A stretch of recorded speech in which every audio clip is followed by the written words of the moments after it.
Assalamu alaikum. Hey everybody, welcome to Saddam's Spoken here. Now I'm going to teach you about use of infinitive. To plus verb.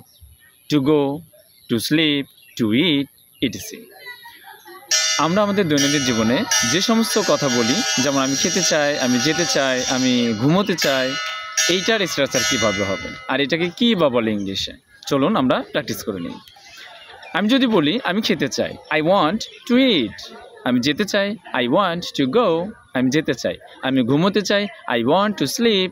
আমি ঘুমোতে চাই। আমি নামাজ পড়তে চাই, I want two pray. আমি ইবাদত করতে চাই, আই ওয়ান্ট টু প্রে। কারণ আমি কিছু কিনতে চাই, I want to buy something.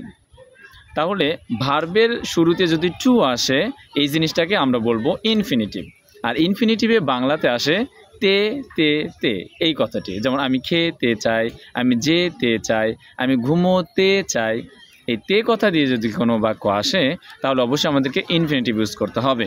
তাহলে আমরা বলবো I want two it, I want to go, I want to close the door, I want to buy something, I want to buy etc.